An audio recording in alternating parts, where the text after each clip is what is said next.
Oh, you got it. All right, cool. Oh, do you want me to pass it? It's fine. I can monitor it. Okay, thank you. All right, so this is the yoga, Hatha Yoga Pradipika. We're on verse 17. And we're reading from Swami Mukti Bodhananda. Translation. Prior to everything, asana is spoken of as the first part of Hatha Yoga. Having done asana, one gets steadiness or firmness of the body and mind, diseaselessness and lightness, flexibility of the limbs. Asana is the first part of Hatha Yoga. In Raja Yoga, asana refers to the sitting position, but in Hatha Yoga, it means something else. Asana is a specific position which opens the energy channels and psychic centers. Hatha Yoga is a process through which purification and control of the body take place by restructuring the pranic flows. The Hatha yogis also found that by developing control of the body through asana, the mind is controlled. Therefore, asana practice is foremost in Hatha Yoga. When you practice asana, steadiness develops, prana moves freely, and there is less chance of disease occurring. Just as stagnant water is the breeding ground for all sorts of creatures, when prana stagnates anywhere in the body, conditions are perfect for bacteria to flourish. Prana should move like a swift-flowing river. When prana flows freely, the body also becomes supple. Stiffness of the body is due to blockages and an accumulation of toxins.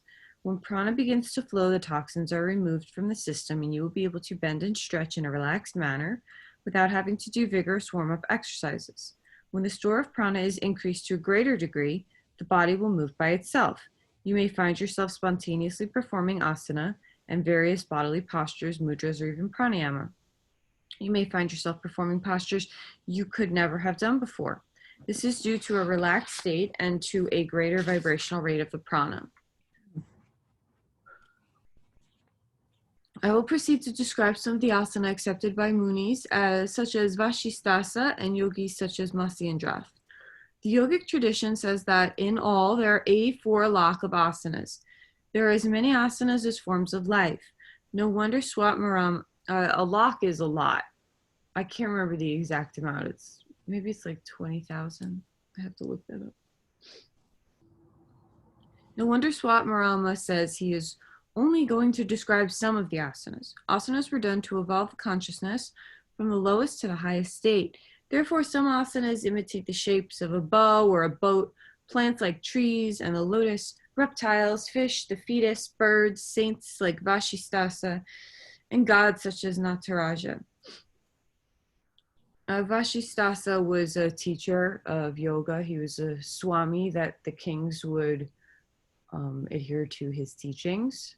It was like the way if you have a reverent relationship with your mother, it's like you don't make a decision before you talk to your mother. That's how it used to be with the kings. It was very guided by dharma, the way they ran their country. So they always adhered to the advice of their swamis or their brahmins, their teachers. So Vashisthasa was like this epic teacher, and gods such as Nataraja. Oh, is that the father of Hanumanji, or it is Hanumanji? I'm having a hard time remembering. I'm not being helpful this morning, my apologies. In the yogic text, the maximum number of asanas described is 33. Thus, Swatmarama describes those which are essential and which were performed by the founders of Hatha Yoga. It is interesting that Swatmarama should narrate asanas practiced by munis such as Vashisthasa. It is natural that he would discuss those performed by Matsi and Drath. When we do Matsi and Drasana, it's Lord of the Fishes, as he was the founder of this Hatha Yoga system. But Vashisthasa was a Jnana yogi, so we would assume that he would have mainly utilized sitting and meditative postures rather than the more dynamic postures. It shows that even those concerned with contemplation and higher wisdom realize the necessity of yogasana. It also implies that the influence of asanas is more than physical. If saints such as Vashisthasa were able to become honored as jnanis, and Jnana Yoga is the yoga of wisdom, asanas must also be beneficial in the development of higher wisdom. The shloka seems to infer that whether you are specifically practicing hatha or any other form of yoga, asana is important and should be incorporated. Natarajana is Krishna. That's who Natarajana is. I remember now. Okay, so the first one is Swastikasana. Should you put my face on, Pam, so I could put the book up to the video? Your face isn't here. Swastikasana, which we often call Padmasana now because of the connotations of the Nazis stealing this information and polluting it and manipulating it to make it awful. But it was originally called Swastikasana. A swastika is, and you'll see it in Buddhism, it's the Four Noble Aims of Life. You'll see it on the palm of Ganesha, and it's meant to be really like beautiful ideas, not terrible things. So, you know, the Nazis flipped it backwards and then made it all destroyed, essentially. But Swastikasana, we place both soles of the feet on the inner side of the thighs, sitting equipoised with a straight body. Though this is a steady sitting posture, it affects the whole body. Prana Shakti is directed in a particular manner suitable for meditation. The nadis at the back of the legs are stimulated.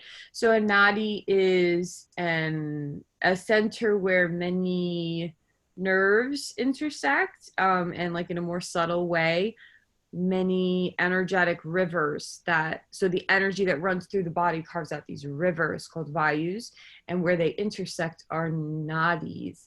So you can get special acupressure treatment. This is actually where acupressure and acupuncture originated from the teachings of the Vedas. So in Ayurveda, we have this whole system of manipulating these points, and if you have a frozen shoulder, all you have to do is just get into a point and the whole shoulder releases. In certain hands-on adjustments, we teach, you know, you just press this point and then the whole leg will release. It's pretty cool. If you have pain somewhere, you can relieve the pain through these acupressure points. There are all these crazy torture device tools that you use to really get in there, but it's really healthy for you, and it really creates, when you get these treatments, a full Marmani, full body acupressure, your energy is so expansive and so balanced for days and days and days after. It's really powerful. So when we do asana, it's like a self-massage, essentially, because it opens up those nadis, those energetic rivers, so that everything can flow. The nadis at the backs of the legs are stimulated. The exact points of stimulation can be found by pressing along the acupuncture meridians. When you find a particularly tender and sensitive point, that is a center. These nadis carry energy to centers in the spinal column, and the energy is distributed from there. When you sit in any meditative posture, you are stimulating the main nadis. The sciatic nerve is gently massaged in this posture, thereby influencing the lumbar region. The abdominal muscles are also influenced, and the inner body temperature is affected. Swami does not forget to state that the body should be straight, i.e. in alignment, so the spine should be erect. This is of prime importance in any asana practice. For meditation, is essential that the spinal column is straight so that the nervous impulses can pass freely to the brain. Furthermore, the main nadi, Shushumna, is situated within the spinal cord, and the impulses must also be able to run straight up this nadi when the energy wants to rise. If you bend or lean to one side, either Ida or Pingala will be suppressed. So Ida is our more lunar, passive, calming side, and Pingala is the more activated, heating, fiery energy. So one will be suppressed and the other will become predominant. The aim is to activate Shushumna, the central channel. Therefore, the body must be in alignment and in a balanced position so there is no blockage of the flow of prana. The symbol of the swastika represents fertility, creativity, and auspiciousness. Thus, this asana, being so named, induces the same capacity in the body. Descriptions of swastikasana in the Garan Samhita, Hatha Naratanavali, and Shiva Samhita all agree with this shloka. Do you want to do the next pose? Sure. Yeah. For me. You say something? So yeah, I'm just saying, maybe I'll keep going. I'll do more Yeah. poses. Why not? Yeah, I think so. Gomukhasana is cow faces pose.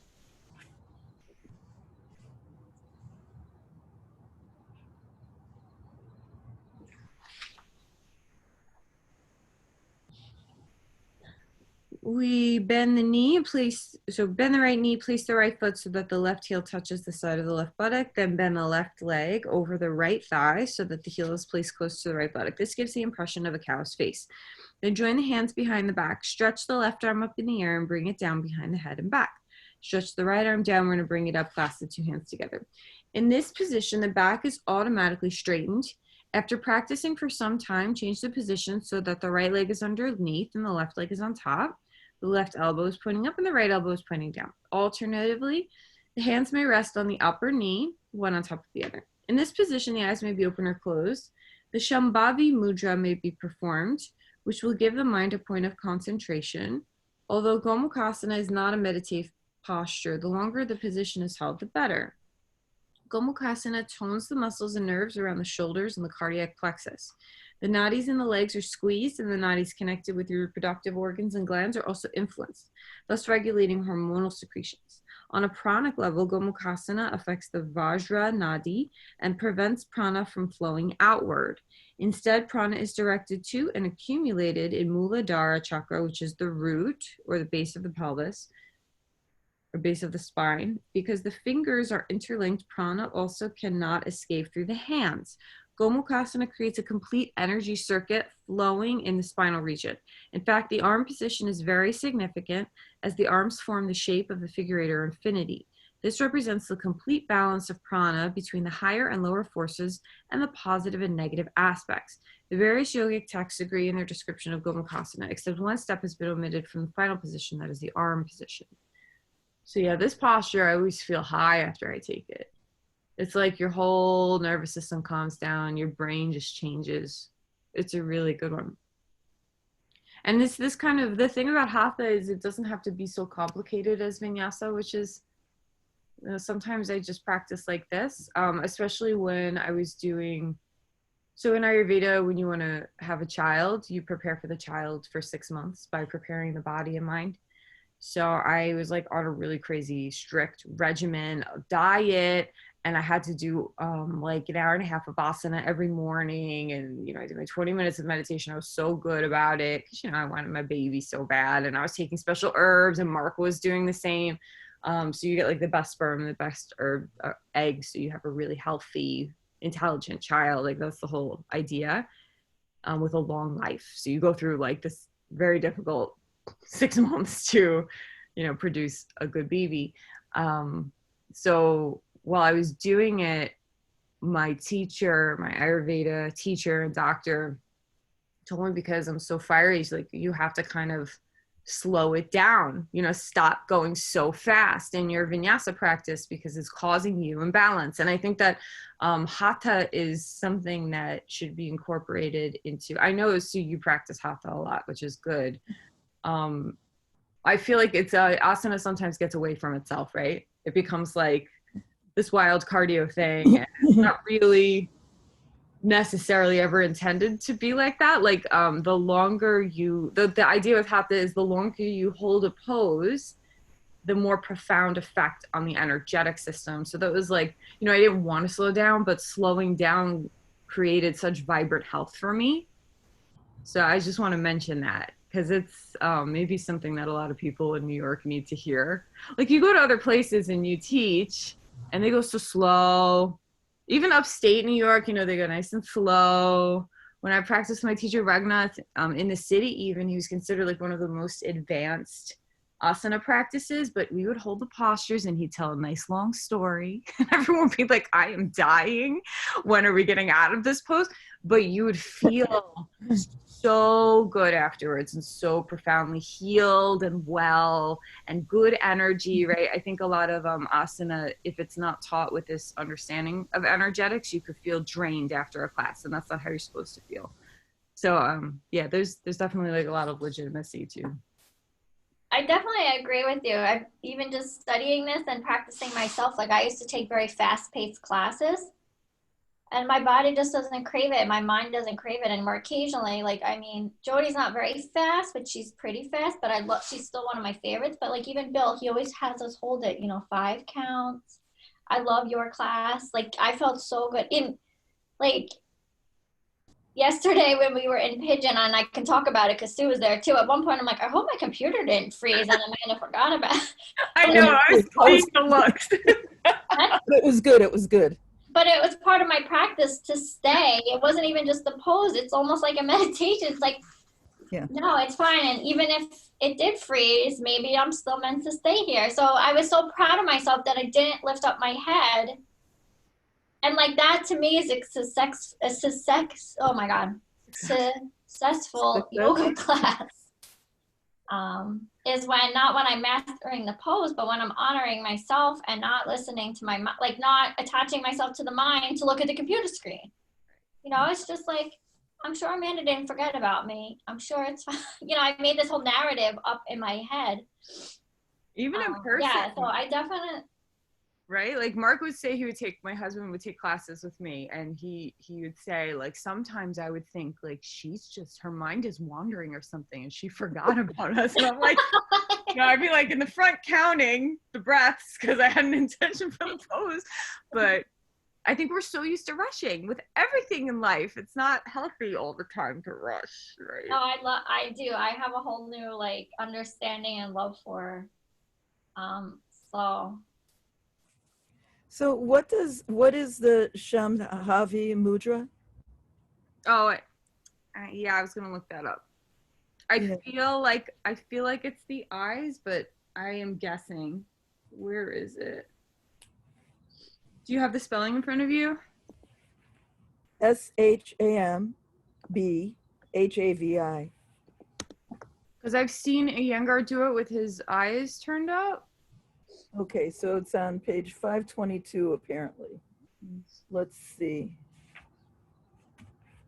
Oh, it is the eyes. Eyebrows center gazing. Yeah, so that's like we talk about the locks a lot in the body, and that's it's not often advertised, but in a lot of meditative positions and pranayama, that is considered like the top lock. Yeah. Like we use the mula bandha, the root lock, and we squeeze it up, and the idea is to draw the energy upward because we're leaking energy downward all the time it's called apana vayu. So there's a science to the way that all the energy moves through the nervous system, which is so cool. It used to inform the way that surgeries would take place in Ayurveda. Like they wouldn't cut a nerve. That's how intense the understanding of the energy flows were, because the nervous system grows out of the energetic system. So, and that's why acupuncture is so effective, and they don't know why. It's because they understand how energy flows through the nervous system, because they understand the underlying, structure of the energy. So when we're doing pranayama practices or any practices that cultivate a lot of energy, like he's saying, this posture is a closed circuit. Mm-hmm. And the idea is that the energy recycles to the point where you generate so much it starts implanting itself, or like enumerating the tissues with more prana. So you can do a bunch of pranayama and not do the locks or not direct the energy upward, and you just kind of like lose all the prana after a day. It just leaks out of your hands, it leaks out of your feet, it leaks out of your head, right? We have so much heat escaping from our bodies all the time. But when you do these practices, you lock the top, you lock the bottom, and it's like you're generating, and it starts to, it imbues the tissues. So like the weird thing is when you do these practices, we usually get our prana from the sunlight, from the food, from the water. We regenerate through sleeping. When you do a ton of pranayama, you don't have to drink coffee anymore. You're not as hungry anymore, which is, I'm like the hungriest person alive. So like, when I was doing this, it was a very surprising side effect that all of a sudden I like didn't need to eat. It was so weird, and then I didn't need to sleep as much, and I love to sleep. Mm-hmm. This was like a good probably year of my life where I was being super duper strict and I was doing a ton of asanas, so much, I would do like an hour pranayama every morning.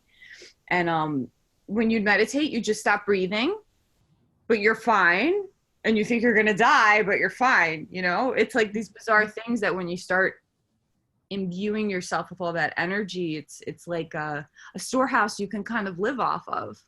So I hear about these people who, have you heard about the sun eaters? Well, I've heard the name, yeah. So it's these people who say they gaze at the sun, which I don't know if I agree. It's just there's a part of me that's like, oh, maybe they're doing a lot of pranayama. Yeah, yeah. And that's why they don't have to, eat. They say they just eat the sun. They gaze at the sun during the zenith, right? Is it the zenith? Like when the sun is rising and when the sun is setting, they gaze at the sun and they get the prana from the sun. I don't know. Maybe it's a type of pranayama. Yeah, certainly it has to be very meditative if you're gazing and you're sitting still and you're looking at something and hopefully not directly at the sun because, right. Yeah. But it's got to be very meditative. So I would bet you're right. I bet it is a lot of scooping up of prana through pranayama and they don't even know it. Yeah. Or at least they don't call it that. Right. But have you heard of Buddha Boy is another example that always makes me think of this? No, but what a great name. Yeah, if you watch the documentary, he decided he was gonna go into the woods and sit under a tree and meditate. I think it was something, I'm not with it today. Like 10 years maybe. Uh-huh. It was a lot of years he was gonna sit under this tree. Yeah, and he would generate so much prana, and it was cold, but he was only wearing a loincloth, but he was fine because he was doing these special pranayama techniques that generated so much heat and he would have these pilgrims who would come and they would travel from all over the world to just look at him and to be in his presence while he was like in this deep samadhi, this deep meditative state. And there are all these witnesses that said one day he just burst into flames, but he was fine. He was perfectly fine. There was like so much heat generated from the practices that he was doing. Think about these yogis who are just in caves in the Himalayas. It is cold in the Himalayas. Yes. Yes, it is. And they're in these caves alone, meditating, with like a pitch black cave with like a little tiny hole in the ceiling. So a little bit of light as a drishti that they could focus on. But it's freezing, and they would have these techniques. And there are hand mudras that you can practice that actually, like if you do them yourself, you start sweating. It's so bizarre. This stuff is so bizarre. You don't realize your body is capable of all these different things. And the yogis figured out all these different ways to manipulate. It's very cool. It's trippy.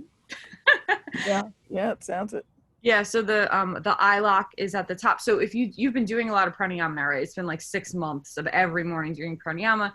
When you start doing skull shining breath and breath of fire and stuff like that, even alternate nostril breathing. So when you lock between sides, squeeze the pelvic floor, close the top, and then retain your breath.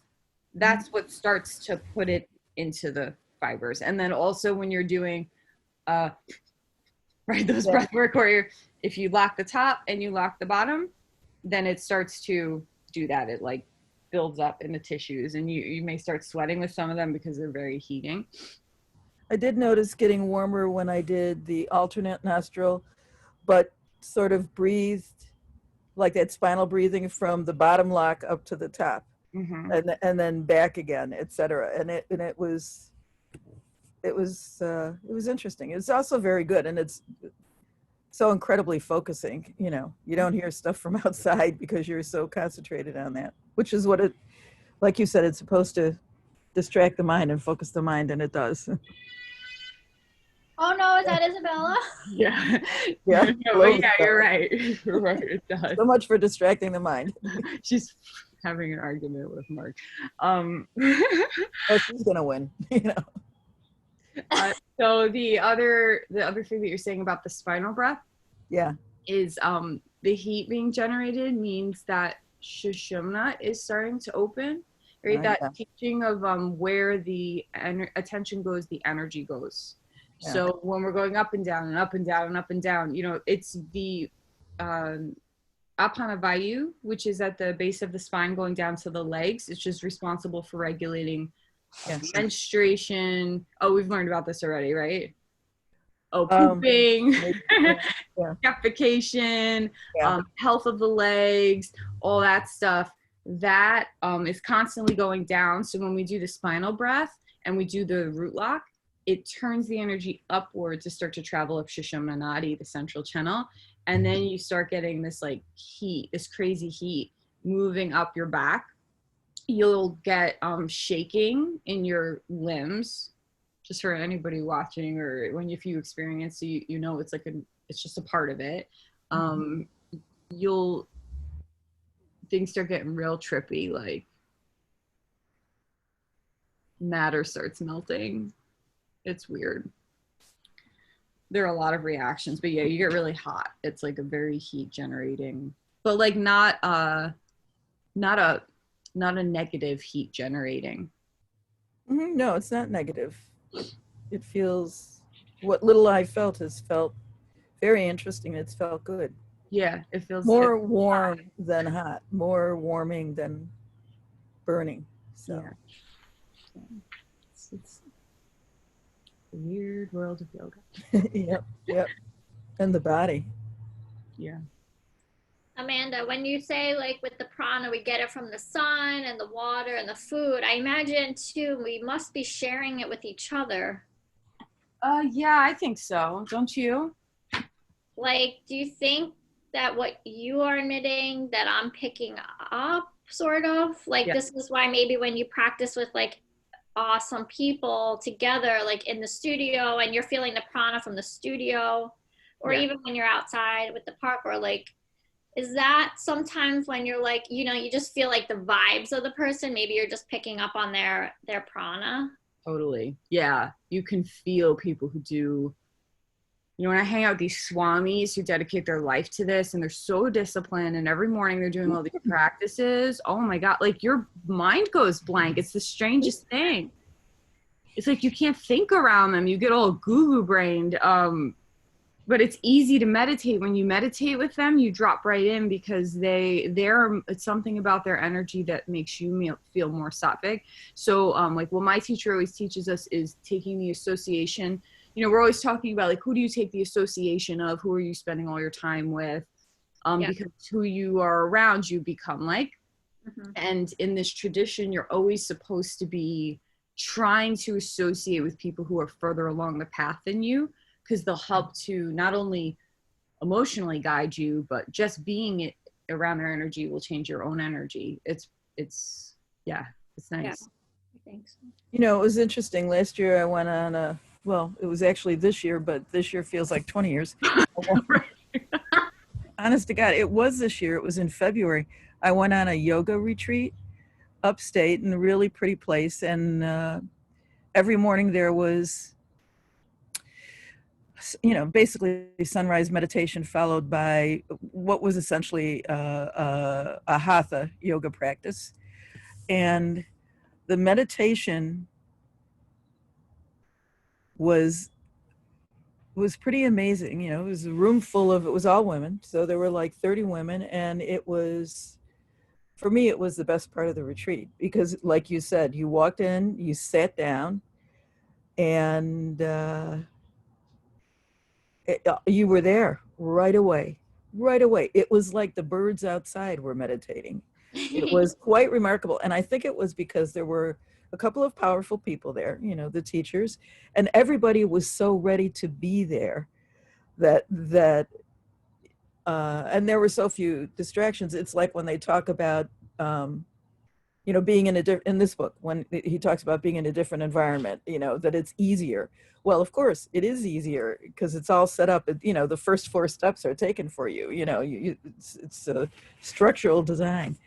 But it was, as you said, you know, I think a part of it is that there were a couple of pretty powerful people there and everybody else was so willing to sit down and to do this.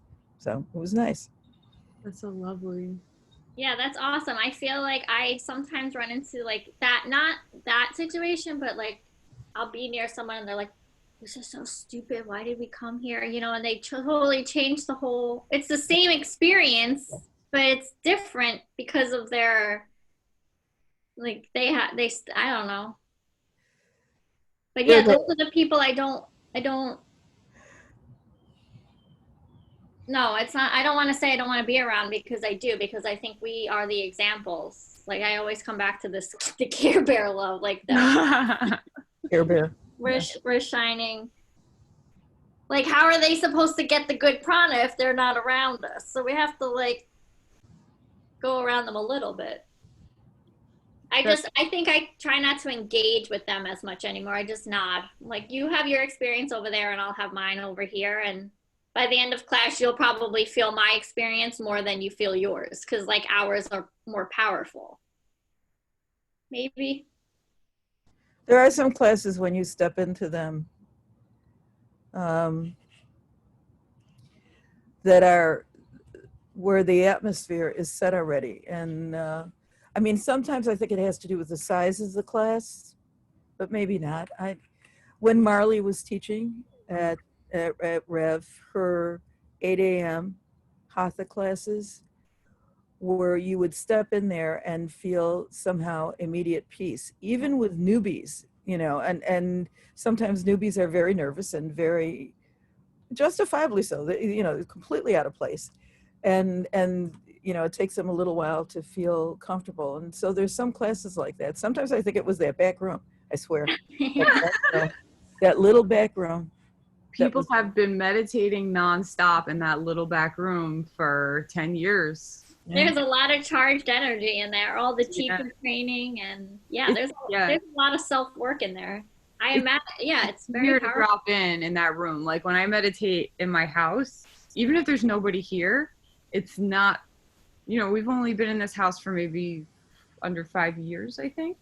I'm telling you, it's not the same as, like, when I go to the studio and I meditate and I'm alone there. It's, like, totally different in that back room. Yeah. Yeah. It's the consciousness, right? What we teach in training is that consciousness, matter, and energy are all interchangeable. Mm-hmm. So the consciousness is changing the matter of the space, which is just too cool, right? But also, it's really cool. There's also the fact that the yoga studio is set up for this. And, you know, and I've felt this every time I walk in. I feel it. Yeah. No matter how much monkey mind I got jumping around, it's set up for that. Right. And it makes, for me, it makes such a difference. When I was an administrator, I was a big believer in structuring things to make it as possible to be successful in whatever you were doing as you could do. And some people used to say, this is a waste of time. You know, it's all about headset. And I said, yeah, but you can get to your headset a lot faster if you have some kind of structure that supports it. So that's my feeling about the yoga studio is kind of that. It's like walking into a gym. You walk into the gym and the first thing that happens is my heart rate goes up and I all of a sudden feel competitive. How long has she been on the elliptical and when is she going to get off of that because it's my turn? You know, and while that might not be how you want to live your daily life, I'll tell you, if you want to work off some calories, that's a great way to do it. You know? And it's because it's structured that way. The music is that way. That awful music is that way. The machines are set just far enough apart so that you look this way and you see somebody who's going a little bit faster than you, or the incline's up a little and I'll push your incline up, you know. And I swear it's structure, which is why you're home. You know, you structure your home to be a certain way too, or you don't, and then it's whatever way it ends up being. I know. You need your meditation space at home. That's what she was saying, right? Have a separate building. That's only for your meditation. I love that example of the gym though. Like, that's all prana to me. Like, it's just like how you want to lead your life. Do you want to lead it on the gym? Not to say never go to the gym, but just like, how are you structuring your day-to-day life? Exactly. And even just like, not only who you're choosing to spend time with, but how you want to put your energy out there. Like, well, I went away for the weekend and my friend was like, they have 8 a.m. yoga on the beach. And I'm like, I didn't feel like explaining myself and like explaining 8 hours worth of what yoga really is versus what she thinks it is. And I'm like, I didn't want to bring my energy to this small class. I'm like, I'd rather do it by myself than disrupt their peace, because I knew I wasn't going to go into it with like a good mindset. I'm like, I'd rather just dial into Rev's virtual room if I wanted to do it, but I let myself just lay in bed instead. But like, instead of forcing myself to go do something I thought I should do with like a very negative energy, not just with yoga, but anything, I've learned to say no more. Like, no, I don't want to go to the movies anymore. No, I don't want to, like, it's not fair to my friends for me to be like negative Nancy all the time. But I'm not like that, because I just don't do the things I don't want to do anymore. And Yeah. the things I want to do are just more joyful, like usually nothing. Priorities change, right? Yes. But then when I have friends that, that do it and all they do is complain about it, I'm like, I don't want to hear about it. You should have just said no. You didn't want to go. Or like, why are you're planning? I mean, my friend's planning a wedding and she's like every day miserable complaining. I'm like, then don't do. Oh, everyone else wants her to have it. Blah. I'm like that's very sad to me. Yes, it is Because sad. either you're not being honest with yourself or you're honoring somebody else's wishes for your own life. Like, sometimes I feel like people aren't speaking what they're really feeling. Like, I think she wants it, but she doesn't want to admit it. Ah, another layer. But that's just like, I don't want to be the receiver of that prana, because it drags me down. I'm trying to stay, light, and then you get all this heaviness added. It's like just another 1 pound weight added to you all day. I mean, that's the goal, to get to a point where you can be in that space and not take the energy in. Yeah, I guess that's true. And when you're, I feel like I take it in. Yeah, most of us do. Something, I think it's hard not to. And one of the things that I think psychotherapists learn is how not to take the energy in, but to just sort of ride the wave and help the person to see what's going on and see what energy is there, and maybe ultimately make some kind of change. And I really think that's, because if they take it in, then they go under. And especially if you see 5 patients in a row and 3 of them are very troubled or very sad. I mean, I can't imagine not being able to dissociate, which is basically don't take in the energy. Listen, be there, see if you can support in any way, but don't take in the energy. It's like you got to set up the locks before you meet with them. I never thought of it that way, and I feel like I have a new goal and outlook. Like, of course, once again, it's not other people that's the problem. It's still me. It's No, all I still have your state of mind. It's like, I if got you're more work really to do. steady. I got to block up my locks when I'm talking to these people. Well, it's that whole thing, attitude is everything. How you structure yourself, how you set yourself up to look. I had a friend, he was reading this book about the divine masculine, and he was saying that often when we feel energy from another person, we try to control it in a way. Like, so he would say, like, if you meet a beautiful girl with amazing energy, like, you want to dominate her and have sex with her usually. This is what the book was saying. This was like the topic of conversation. And what the book was saying was, instead of that, can you allow the energy to flow through you and past you? Yeah. And then you'll be able to be, right? Because you're not, and then if you meet somebody who's got, instead of resisting, it's like, can you let it flow out of you? Yeah. I think that's like, I'm always thinking about this particular topic because I'm very bad at it. I'm terrible at this, Pam. I'm like so empathic. Like, if someone walks in the room, I'm like in their emotional state and it's not healthy. And I've been trying to figure out how to deal with it. So I think about that a lot. Like, is it my resistance that's causing me to suffer? And my inability to let it pass through? If it's coming in anyway, how do you let it pass through after? Maybe I have to have a session with your husband and pick his brain, see how he does it.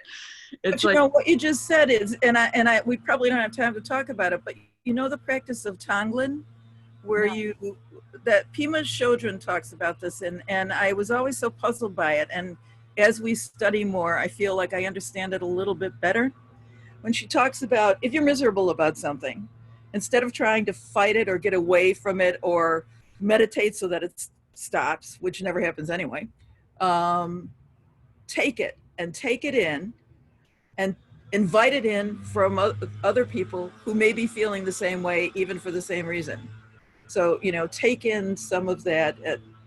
And it's not like you store it in your stomach so you get one gigantic ulcer. It's more like what you said, where you take it in, you breathe through it and it sort of passes through.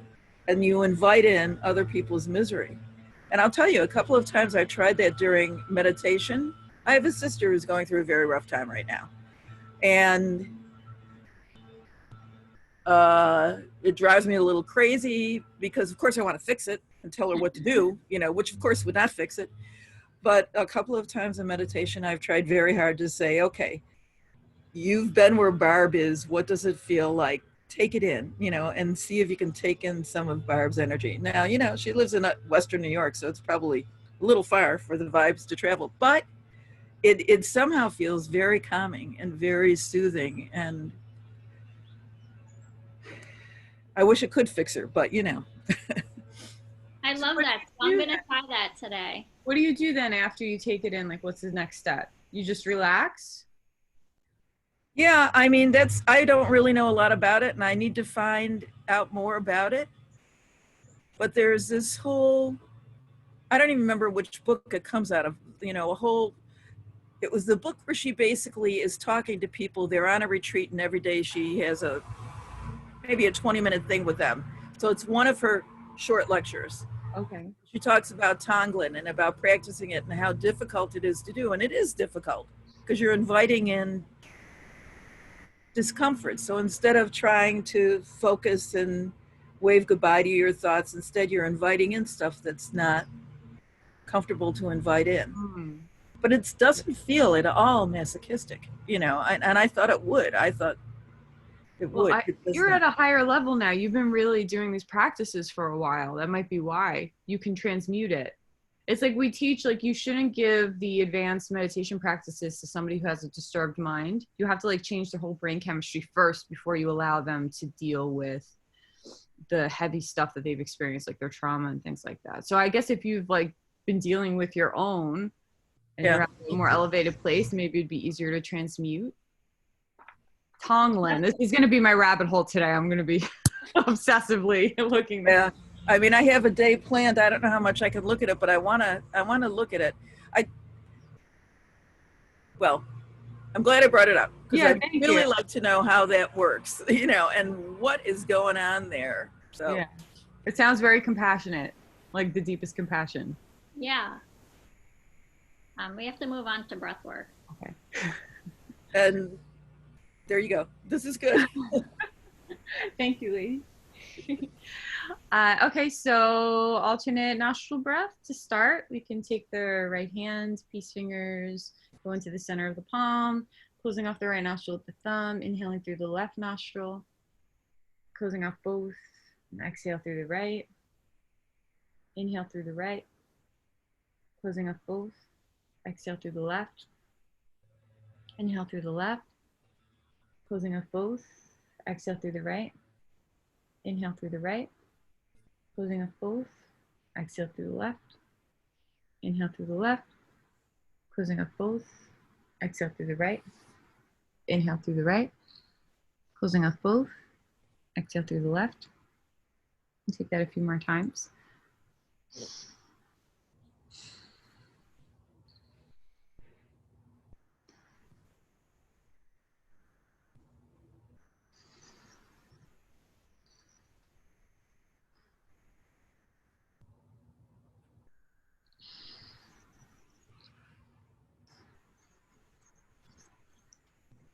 And then we'll exhale out the left side. Excuse me. So we'll inhale deeply, exhale deeply. Let's go for 30 rounds of skull shining breath. Inhale halfway. You can close the top and close the bottom. Experiment with that state.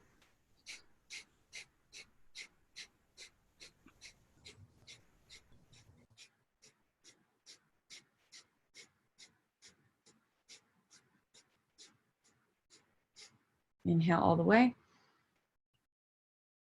And retain the breath. Exhale all the way out. Inhale halfway. 30.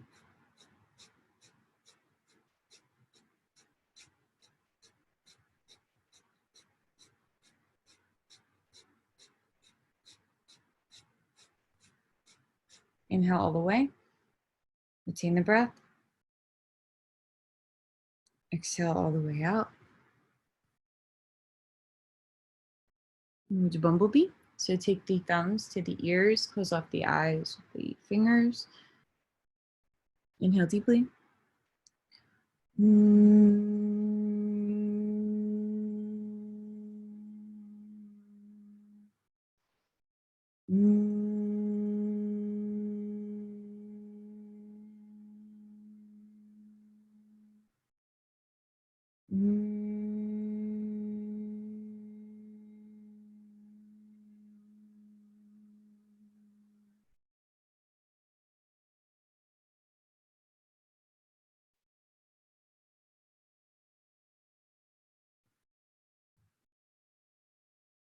Placing the hands down on the knees, you can move into your meditation practice.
Bringing the hands to prayer, bowing the head.